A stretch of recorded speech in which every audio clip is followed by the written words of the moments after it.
So, the argument could be made, did that cost that much more money? See, and that's the argument that these organizations that want you to collect the dues and the political money say, well, it doesn't cost anything, or it's de minimis in cost. There's not much cost to it. The example I use, and I used it with a person that was in my office. I had my phone sitting on the desk, and I simply said to him, I said, the phone's sitting there. It's not ringing. The taxpayers have paid for it. They're paying for the service to it. Do you think it would be acceptable for me to pick up that phone and call somebody and solicit a contribution to my campaign? It wouldn't be. First off, it's unethical, and I wouldn't do it. Secondly, it's a use of state resources. So it's no different than a computer program or anything else to collect a union due or anything else. And I know they can all say that they don't use union dues for political money or for political activity. I would beg to differ, because the same mailing permit that they use for their newsletters is the same one they use for their political activity. I do have actually I have examples of it, because my wife gets the mailer. She's a union member. And so union dues would no longer be drawn automatically out of paychecks? But it'd be like any other thing that you subscribe to. I subscribe to, I'm a life member of the National Rifle Association. I wanted to purchase that. I sent my money to them, and I got my membership. The unions could set up with the employee an automatic transfer out of their checking account. I do that with my cable bill. I do that with many of my bills. It's an automatic deduction right out of my bank account into pay the person that. So there's a lot of things that could be done, and then you're not using any taxpayer-funded resource, no matter how de minimis that people would claim it would be, for that purpose. And I guess the other point is, it's not only that, but what's the benefit to the person receiving that service? I.e. the union. It'd be a tremendous thing for them, because they don't have to have anybody go out and take care of their membership, because they've already got that. It does not affect the fact that as a state employee you would still have to join a union. It doesn't change that. It doesn't change the fact that they would still have to pay their fair share fees. Somehow. They would just have to do it later. The union would just have to figure out how they're going to collect it. What about the United Way? Could charities withdraw money through automatic deduction? Well, actually, we were in the state government committee, and people mentioned that. I think we should look at every deduction that is taken from a public employee's check and determine whether or not that should be done by the Commonwealth or the school district. I don't think anybody should have an advantage over any other organization. What do you mean? So the United Way, because they have payroll deduction, shouldn't have an advantage over a local nonprofit that doesn't have Boy that kind of resources? Boy Scouts, United Way, and a lot of the charitable organizations are great organizations. The point is, when we're talking about taxpayer dollars, we should make sure that we are very transparent in what's happening and what's going on. And taxpayer dollars should not be used to influence the outcome of elections. All right, 1-800-795-9565. If you think that's a good idea, to make sure that no extraneous payroll deductions are withdrawn from government and state and teacher, employee type settings, especially union dues, but charities would fall into that, and maybe there's other things on there that fund various things. There shouldn't be an automatic payroll deduction because it uses state resources. No, I want to clarify. If you're talking health insurance or a benefit that's offered, and I would actually make the point that a health insurance deduction actually, since that pays part of the premium to the insurance, is actually a savings to the state, because they can collect that money and it's used to, it actually goes to fund that state, that benefit that's offered that employee. You have your deductions you need to have happen, whether they be your insurance, your 401k, those kind of things should happen. It's simply ones that, and particularly the point is, when money is used to support political activity, to collect that money, there should be no state resources used. What, isn't it just Republicans trying to get in the way of the unions? It has nothing to do with party. Again, those assertions, this doesn't say that it's a Republican, it's a Democrat thing. It is strictly a policy thing to say what is good public policy. If it's not good public policy for a Democrat to use their phone, their state-funded phone, to solicit contributions, it's not good public policy to let a Republican do it. Should then not state taxes be withdrawn because some of those go to legislators who get involved in partisan politics in Harrisburg, get involved in arguments occasionally over politics? Well, again, or national deductions for that matter then, because they get involved in a lot of arguments in Washington.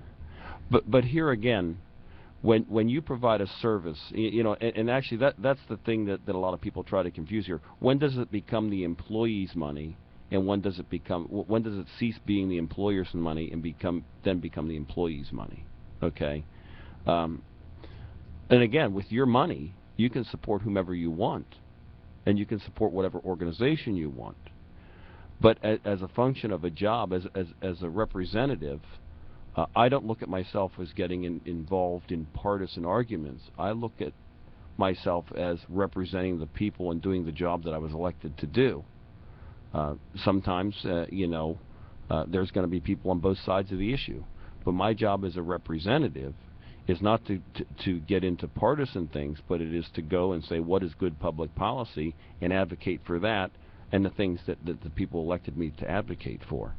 So, if somebody has a problem with an elected official that they feel they're too partisan or they're one way or the other, they have a means to correct that, quite frankly. They just choose somebody else. Vote for someone else if they're given a choice. Well, so or run themselves, I guess would be. I don't know. It sounds like a diabolical scam to stick it to the unions. No. But why is the state collecting? Sorry, I'm just repeating the rhetoric in case you haven't noticed. Well, actually, here again.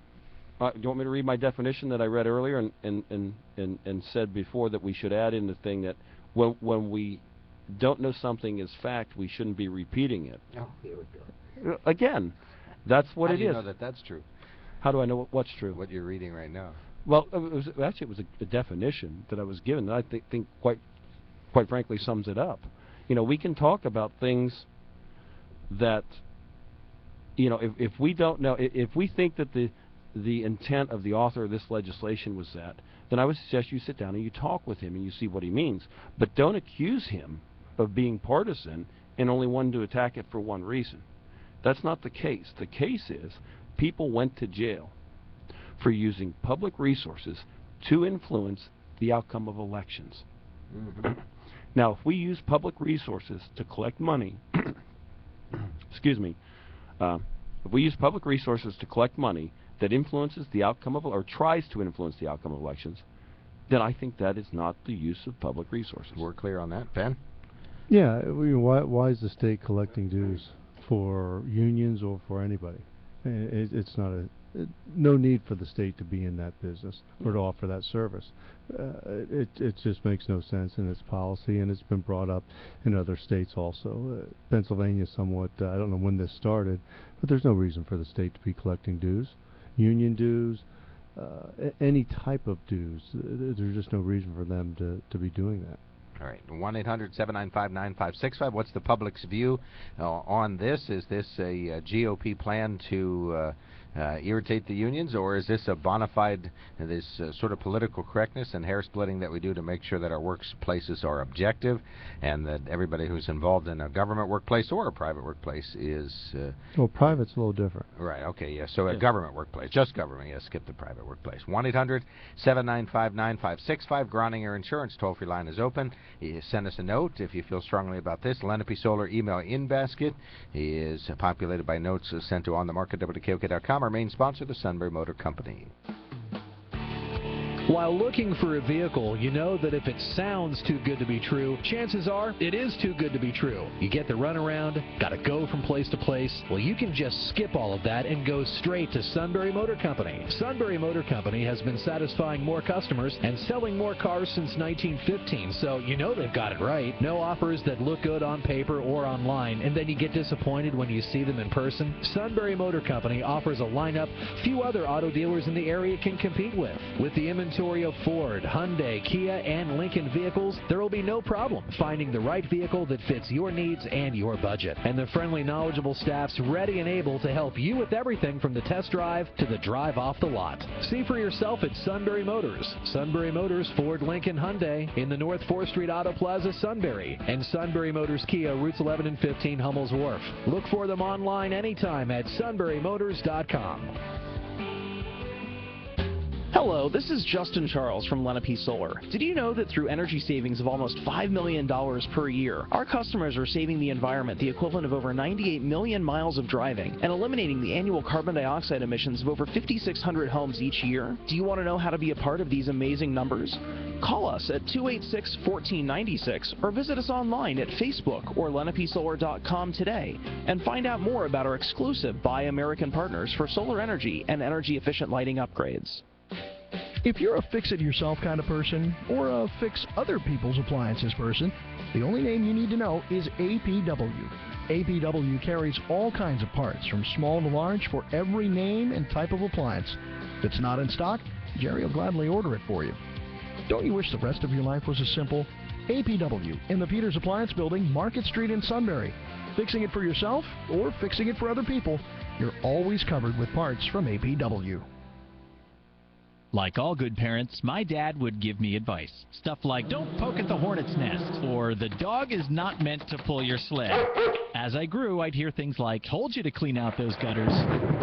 Did I listen to Dad? Not always. But there's one thing Dad says that I always listen to. It's when he says, take me to BJ's Steak and Rib House. So this year for Father's Day, we're going to BJ's for their Father's Day weekend feature, the Chicago Steak and Brew Special, with a 3/4 pound Chairman's Reserve upper USDA choice sirloin steak seasoned with BJ's Chicago seasoning. It comes with a smokehouse salad, salt-baked potato, and a free pint of lager, all for just $18.95. Dad also loves BJ's Oyster Bar too. So the whole family can enjoy Dad's Day with BJ's awesome food. So when I didn't listen to Dad that time when I skateboarded by holding onto my brother's back bumper, I always listen to him about his favorite restaurant that's perfect for Father's Day, BJ's Steak and Rib House in Selinsgrove.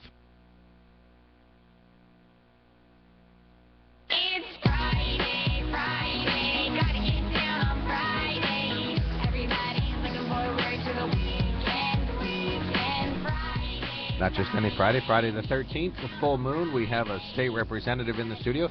State Representative Fred Keller is here. He's looking good, and Kevin made the lighting in here perfect, so that worked out for us.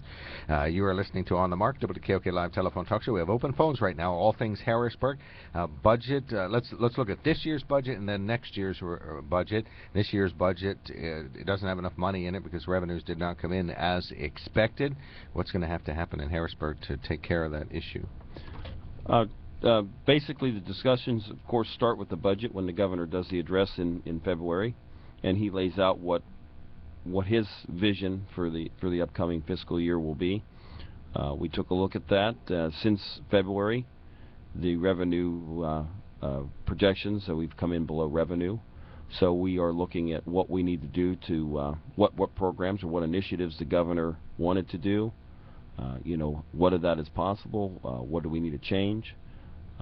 The discussions are happening right now. We've got, roughly 17 days to make sure that we come up with a budget for Pennsylvania.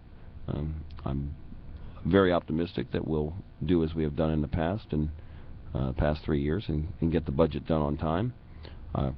Again, that's going to be, there's a lot of negotiations, but I think at the end of the day, we'll have a plan that prioritizes things for Pennsylvania and look building on the future. What's going to get cut and what's going to get added by way of new revenues?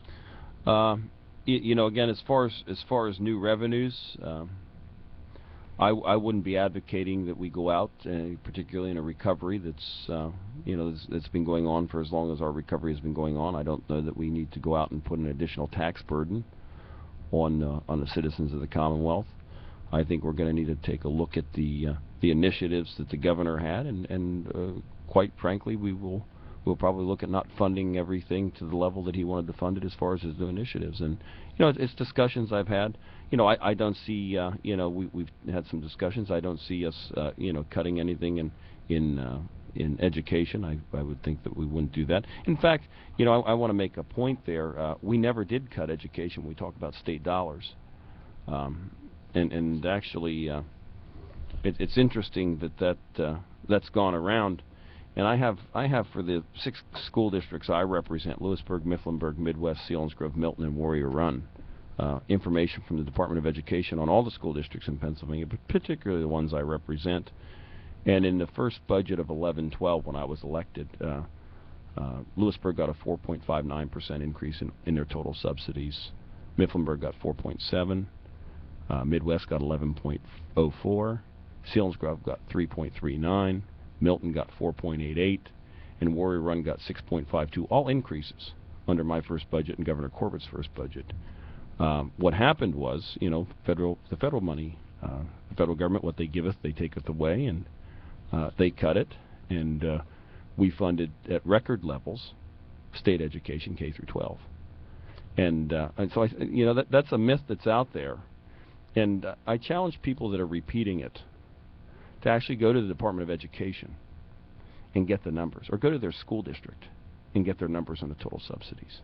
You know, it's important that we take the rhetoric out of everything that's happening, because the rhetoric, as you mentioned on paycheck protection, those same organizations have been putting out that there's been a state cut to education, which is totally false. Okay. So over the years, the amount of state dollars going to education has increased each year? Yes. State dollars. State dollars. Actual state dollars. So Corbett's first year, second year, third year, more state dollars, more state dollars. We have balanced the state budget. We have balanced the state budget and invested record amounts of money into public education K through 12. Okay, well, this is a good finding of fact, because we want to make sure that we're 100% clear. So when a school district like Dr. Duraco or Chad Kors says that our state education funding has been cut over the years, what are they saying? Did they tell you that, Mark? I believe we've talked about that, yeah. Did they tell you that the state education dollars? I think they're probably talking total reimbursement from the state has gone down. State, and are they talking about monies that come from the federal government? Because again, this is 11-12 numbers from 10-11 to 11-12. Okay, that's the year everybody says there was $1 billion in cuts. We put more money, state dollars, into K through 12 education. Now, we did cut higher education about 18%, Penn State and those, but we did not our public schools.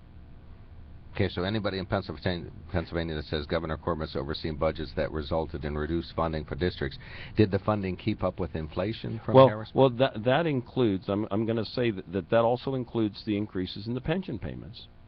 Okay, so that's everything. That's total state dollars. You know, K through 12 basic education subsidies actually increased under Governor Corbett too. The point, you know, you talk about inflation, and I can give you some numbers there. When we talk about when we talk about increases that exceed the rate of inflation in salaries in school districts over the last 12 years, Danville, $8 million over the rate of inflation. Lewisburg, 9.6. Line Mountain, 6.1. Midwest, 7.7. Yeah, but what does that have to do with the state reimbursement? Well, it has to do with state reimbursements because the state's responsible for half the pension costs on that and half the Social Security. Yeah, the school districts are driving up, you know, their costs. If you look at the budget, if you take what's a pie driving chart, up the school district's costs? Well, 80% of a school district's annual operating budget Yeah. is salary and benefits. yeah, And a lot of your benefits are derivative of your salary. Your pensions is a percentage of your salary. Your Social Security that you have to pay, 7.65%, is directly reflective of your salary. So there's many things that are a factor of your salary. And when salaries are increasing in the millions of dollars over the rate of inflation, how do you keep up with that? How does the property tax owner keep up with that? And that's nothing that comes out of Harrisburg. So the local districts are making these decisions, driving up the education Well, costs. actually, Philadelphia's $1 billion in 12 years over the rate of inflation. Okay. that's compensation. That's salary. Yeah, That's strictly that's, salary. That's strictly salary. Numbers I told you were strictly salary. So it's a big problem. And I actually put a bill out here that the unions fought me on, and fought me very hard, but I got 102 votes and got it out of the House. It's House Bill 1741. And it simply says that prior to a collective bargaining agreement being voted on by the school district, or an employment contract being voted on by a school district, they have to publish a statement of the contract and an estimated cost 2 days in advance in the paper of general circulation, post 2 days in advance on their website the same statement, and the same estimated cost and leave it on their website for 30 days after the vote. Now, I have to scratch my head and wonder why I was fought so hard by labor organizations to have that kind of transparency. But looking at the numbers that I just told you, that's why. Because in some cases, their dues are a reflection of the salary, too. Not everywhere, but some places it's a percentage of salary. Now, if you count since Corbett's first year, the amount of money that's for K through 12 education, without pension dollars backfilled, because remember, it was Harrisburg that dropped this ball that created this big issue that, you know, all this money has to be backfilled. Well, it's not time out. It's not only Harrisburg, it's Harrisburg. And again, getting back to the causes of the pension, the fact that contributions weren't made by the Commonwealth and the school districts, because the Commonwealth is responsible for half of the pension. So districts were also ignoring their contribution at the time? Yeah, they listened to the actuaries too. The same actuaries that are giving advice today, quite frankly. But anyhow, so that's part of the problem. Okay, so if you cut out just K through 12 education dollars without pension money, scratch that. The basic education subsidy was increased each year. Never went down. The basic education subsidy, and here's what it was in 2008-9. And I'm doing these numbers from. I won't get you to the dollar, but I'll tell you. It was $5.2 billion in 2008-9. In 2009-10, it went to state dollars, 4.9. In 2010-11, Governor Rendell's last year, it went to about 4.7 and some change. Okay, so he went from 5.2 state dollars to 4.9 to 4.7. The 4.9 and 4.7 is where he put the federal stimulus dollars on it. In 2011-12, Governor Corbett's first year, there was no more federal stimulus dollars, and we went to $5.3 billion in K through 12 basic education funding. Now, last time I checked, unless modern math is different in school, last time I checked, 5.3 was more than 4.7, 4.9, or 5.2. Then it went from 5.3 to 5.4 to 5.5 in the current year we're in. Okay, Mark? So it's gone up. Basic education, K through 12, has gone up every year. Okay. All right, fantastic. Well, great. Finding a fact here, folks. Participate in this conversation. We'd love to get you involved in this. I'm not informed enough on it to know the smoke and mirrors that's potentially happening with folks who say that education funds have been cut. I'm not giving you smoke and mirrors. No, I said the smoke and mirrors from folks who say that education's been cut. Because you got to listen carefully.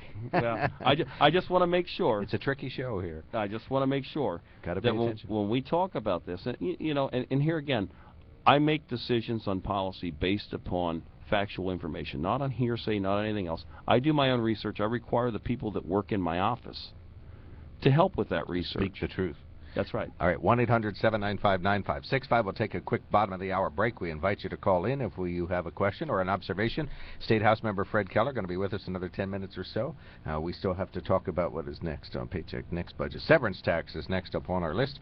1-800-795-9565. That's 1-800-795-9565. You can email us at onthemarket@KOK.com. While looking for a vehicle, you know that if it sounds too good to be true, chances are it is too good to be true. You get the runaround, gotta go from place to place. Well, you can just skip all of that and go straight to Sunbury Motor Company. Sunbury Motor Company has been satisfying more customers and selling more cars since 1915, so you know they've got it right. No offers that look good on paper or online, and then you get disappointed when you see them in person. Sunbury Motor Company offers a lineup few other auto dealers in the area can compete with. With the inventory of Ford, Hyundai, Kia, and Lincoln vehicles, there will be no problem finding the right vehicle that fits your needs and your budget. And the friendly, knowledgeable staff's ready and able to help you with everything from the test drive to the drive off the lot. See for yourself at Sunbury Motors. Sunbury Motors, Ford, Lincoln, Hyundai in the North 4th Street Auto Plaza, Sunbury. And Sunbury Motors Kia, routes 11 and 15, Hummel's Wharf. Look for them online anytime at sunburymotors.com. At last, Nexium, the purple pill, is available without a prescription for frequent heartburn. See those women drinking their iced mocha whatevers? Now they have Nexium level protection. That guy struggling to text and eat soup at the same time? Him too. Introducing Nexium 24-Hour, the protection of the #1 prescribed acid-blocking brand, just without the prescription. New Nexium 24-Hour. Nexium level protection, now in the heartburn aisle. May take 1 to 4 days. Use as directed to treat frequent heartburn, not for immediate relief. Did you just look down at your phone? You did it again, didn't you? You know, you're flying down the road in a 3-ton hunk of steel, and a text takes your eyes off the road for an average of 5 seconds. At 55 miles per hour, that's long enough to travel the length of a football field and cause some serious damage. Turn it off.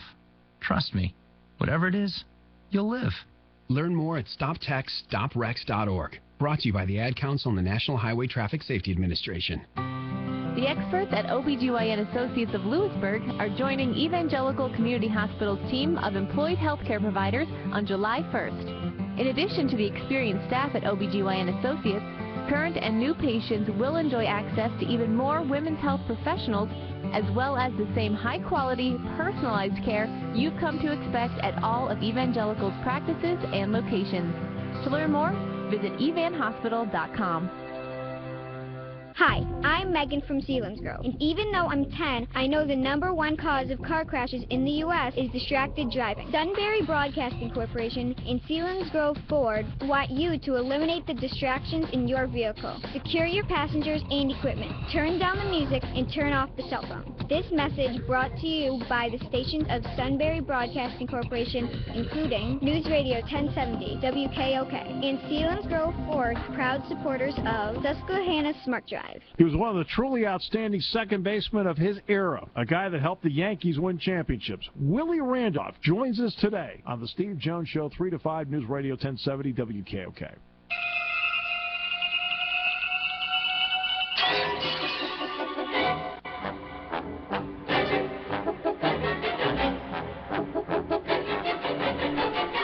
Music from Friday the 13th. Scary movie. We're going to get chopped up. Freddy Krueger is going to chop up.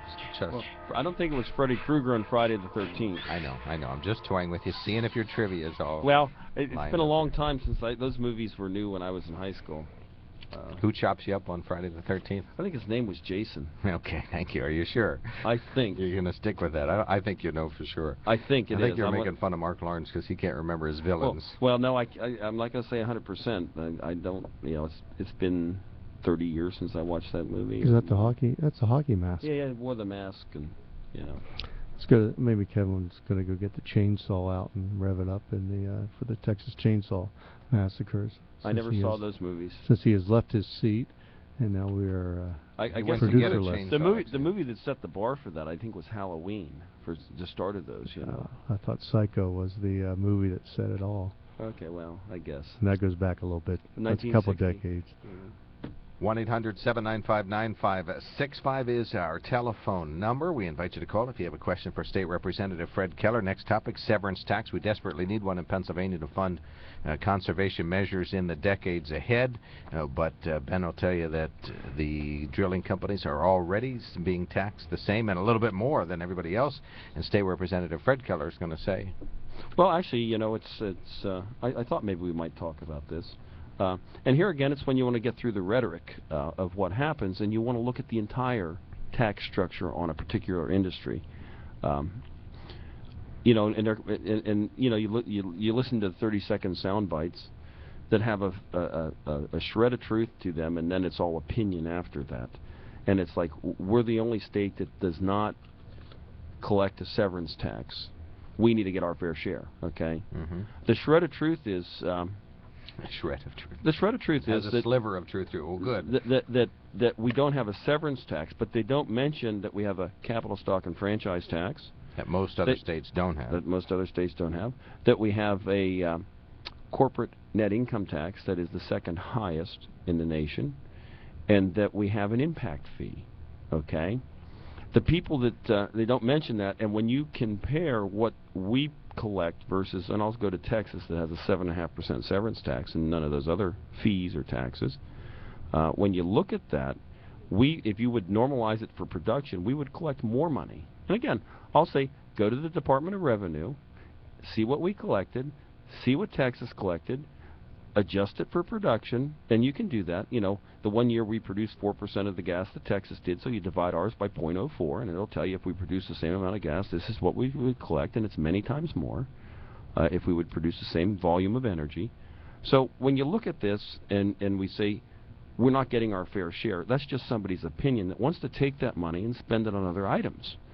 And, you know, if there's a severance tax passed, Act 13 is repealed. See, and the severance tax will go into the general fund, and then you can have politicians determine what they want to spend that money on, versus under the Act, or under Act 13, county conservation districts get $7.5 million off the top. Fish and Boat Commission gets $1 million. Public Utility Commission gets $1 million. DEP gets $6 million.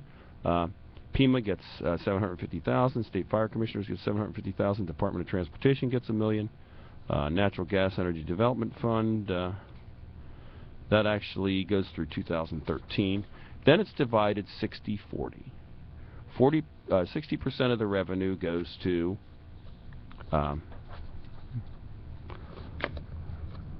counties where wills are located, municipalities where located, and then it's divided into counties where there are no wells located. And in fact, I put a press release out on the fact that the first distribution this year, Snyder and Union counties got about $81,000 under that. And then I talked to Joe Kantz. He said, well, we're going to be getting some more money too. Snyder County, he estimates, will probably get close to $60,000 from this fund, and we don't have any wells. So goes to that, and then the 40% of that goes to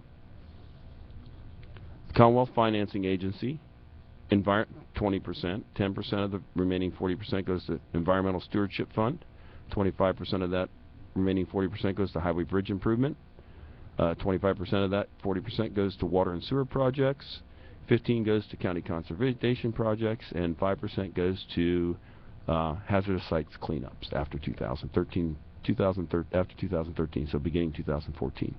Now, without that, you don't have those dedicated funds going there. They go to Harrisburg, and then politicians determine how they get spent on other projects. What if a severance tax isn't spent that way, if it's spent in the ways you just mentioned, no, plus for future generations? What's going to happen is, it's going to happen with every other tax that goes into Harrisburg. It's going to be prioritized based upon who at that point in time thinks that this project is important to them. And these are dedicated funding streams from this source for areas that might see the impact from this, where this drilling's happening, these counties, these municipalities. And we all know that, you know, when you look at things, we send tax dollars to Harrisburg and then we get a fraction of those back here. This money is going to the counties where the stuff is happening. The neighboring counties that are seeing some impacts, like Union and Snyder and so on, are getting money. Every county in the Commonwealth gets money out of this. So when you look at this, you know, I think it's unfair to say this. You know, people say we're not getting our fair share. We want to tax them. Why do we want to put, we've already put an impact fee on this business above every other tax every other business pays. Which is higher than the other states. Mm-hmm. Less the impact fee, the corporate tax than the capital franchise tax is higher than the other states. So looking at that, you know, the question needs to be asked, why do you want to take more money from one particular industry versus another? Well, I think the concept of a severance tax originally, and of course I'm not sure that this is part of any drafted severance tax legislation, is that when you permanently remove a resource, that there should be some compensation for future generations, since they won't get a chance to use that. Okay, let me ask the question. So any gas that's located on Commonwealth land, where the Commonwealth owns the mineral rights, we get the money for that gas, okay? If the gas is located on your land, okay, and you own the mineral rights to that land, you get the royalties payments. Now, let me ask a question. If we find and I guess the point, let me ask you a question. Is the point you're making that because this natural gas is under the ground, it's a resource of all the people of the Commonwealth? Well, some is, yeah, sure. Okay, so if we go on their property and find a gold mine, does that gold belong to them or the Commonwealth? Well, if a person owns their mineral rights, they get it. Okay, so here again, that proves my point that if I own the mineral rights, or if you own the mineral rights to the gas under that land, then you should be able to sell them to whomever you want, and if that business pays all the applicable taxes and fees, they shouldn't have to be penalized. See, I think some people want to do it just because they feel that the gas companies are making enough money and they can afford to pay it. Would you say that that's... I've heard people say that. I think some people are saying that, but that's not why I'm saying it. Okay. But I've heard people say that, and when somebody says that, well, they can afford to pay it, I'm thinking, gosh, who's the determiner of who makes too much and when it's the time, how much we But can afford to take from what are you saying? You're saying it because I think if you have a natural resource that belongs to Pennsylvania and you extract it, remove it, burn it, and it's gone for good, then you should compensate future generations. but it's your land and your mineral rights. No, not private land. No, this is state land. Well, the on state state does get that. The state gets money already from the mineral rights they own. For future generations. Well, goodness gracious, Mark, I don't know how you're gonna do that for future generations. You know, let's look at this. So how much? So what are you going to do with the money? If you put an extraction tax on them, then we put that money in a pot of dollars and just let it sit there. And what do we do with it? Well, I think it can for future fund generations. Conservation, remediation, the sense of They forest. can. They can do whatever they want with it now. It comes to the state. It comes to the state. We're already doing that. I just went through a list of items. Hazardous site cleanup fund, water and sewer projects. That's future generations. Highway and bridge improvement restricted account. Environmental stewardship fund. So we're already getting that out of the impact The fee. state gets the royalties just like you would get the royalties. So what the state does with it, the impact fee, what irks the politicians, Republicans and Democrats, in other areas of the state where they're not seeing the amount of impact fee they like a severance tax. And it's the Bucks County Republicans, it's the suburban Philadelphia Republicans that are saying, hold on, we got to look at this. The impact fee was set up to directly address the impacts that's going on causing right in those areas. And those areas are rural counties, rural municipalities now that are getting more than the higher percentage and are able now to adjust to what the impact is, and also move some of their municipalities forward with water and sewer projects, with bridge projects, with social projects, playgrounds. All right, we got two listener questions to address. One, is corporate net income tax actually something Pennsylvania should be so proud of? Well, I didn't make it in a statement that we were proud of it. I made it in a statement of fact when we look at the entire revenue source. I'm not proud of the fact that, you know, we're in Pennsylvania and we have some of the highest taxes. I think we need to look at what we do to encourage business to come here. Okay. And stay here. And stay here. Let's look at this. A fine is a tax for doing something wrong. A tax is a fine for doing something correct. I think we need to lower taxes. And, you know, we did something. I listened to the show a while ago when we were talking about things, and Mark, quite frankly, you couldn't come up with some things that Governor Corbett even did right. You know, you were asked to come up with a few. I did. I came up with like 6 things. No, you didn't. There was a negative thing attached to every one of them. And here's one thing I'm going to say. One thing is we went to a single sales factor, and what that means is we don't penalize a business for the amount of payroll they have in this state. What a job creator incentive! Hey, if you create more jobs, we're going to charge you more tax. One of our listeners says. So we got away from that. No, I want to keep going. Hurry up. We fixed the unemployment compensation problem we have. We owed the federal government $4 billion. We balanced a $4 billion deficit in a budget without increasing your taxes, and we put record amounts of money into public education. We enacted 13 Marcellus Shale legislation, which increased environmental protections over what Governor Rendell or every previous administration had. We got additional costs to address the impacts in the impact fee, and we ended the death tax on family farms and small businesses. All of that having the lowest unemployment rate since September of 2008. All right, Chris, you got a moment or two with State Representative Fred Keller. You're on the mark. What he calls a small business by in that death tax thing, but about the other issues is, first of all, his simplistic argument breaks down about the tax. For what he was saying, you have the right to sell it to who you want. Do the landowners have a right to sell it to who they want? Do they have the right not to sell it? And who created that law? And the other thing is, when one business shouldn't be paid tax more than the other, don't certain businesses have certain effects on the state that are even greater, especially ones that withdraw resources? Okay, last question. First, stay on the line. Chris, does not the natural gas industry cause a disproportionate amount of resource consumption and or damage to the environment and or roads? Well, and that's why we enacted an impact fee, to get more money above what other businesses pay. To offset that. And then the first question was on the severance tax. cannot the landowners sell natural gas to whomever they want? I think in a technical sense the answer would be yes. They may not be approached by everybody, but they would have a chance to sell They to don't everybody. have a chance not to. Well, they do. Actually, they do have a chance not to. You can say no, right? I mean, you No, don't they have still to. take the oil out from under your land. No, they don't drink your milkshake without your permission. Yes, they do. Okay, well, not legally. If once you're talking about a felon, then they can rob your Their house argument to to landowners was precisely that: we're going to get the oil, we're going to get the gas, even if you don't sell it to us, because it has the drilling. Your neighbor's well goes down, takes it, and they actually pay you whether you ask them to or not. Now, maybe with oil, but gas doesn't work that way. Gas is stationary. The gas does, right? I guess the point I want to make here with the whole thing, I think some people are looking at this as some big cash cow that come into Pennsylvania when we talk about Marcellus Shale. And I want to make an important point here. There's probably about 70,000 You got gas. 1 minute for your point. There's about 70,000 gas wells in Pennsylvania. There's less than 10,000 of those at last count that were Marcellus wells. We have been drilling for gas and oil in Pennsylvania. Oil was discovered in Titusville in 1859. So this is not a new thing to Pennsylvania. I think some people look at it as a cash cow. You know, I'm going to quote Winston Churchill when he talks about taxes, and he said, some people look at private enterprise as a predatory tiger to be shot. Others look at it as a cow to be milked, and few see it as the horse that pulls the sturdy wagon. And that's what private industry is. Another thing that Winston Churchill said is, to tax oneself into prosperity is the equivalent of standing in a bucket and trying to pick it up by the handle. All right, we're going to take a quick break. We'll be right back on the Mark.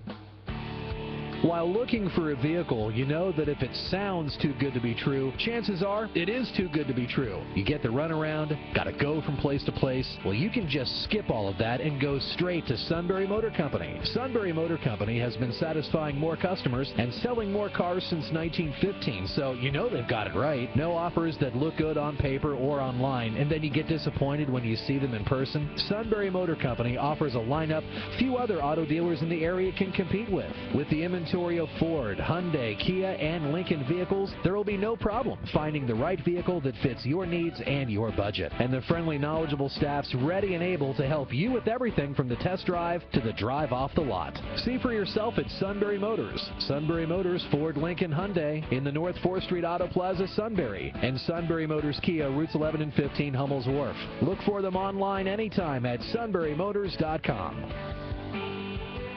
Here's something to think about. How do you know if your insurance is the right price?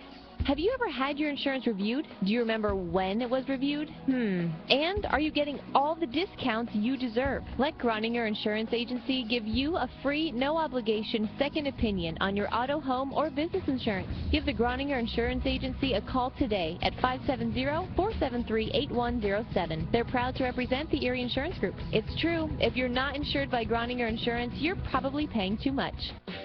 If you're a fix-it-yourself kind of person, or a fix other people's appliances person, the only name you need to know is APW. APW carries all kinds of parts, from small to large, for every name and type of appliance. If it's not in stock, Jerry will gladly order it for you. Don't you wish the rest of your life was as simple? APW in the Peters Appliance Building, Market Street in Sunbury. Fixing it for yourself or fixing it for other people, you're always covered with parts from APW.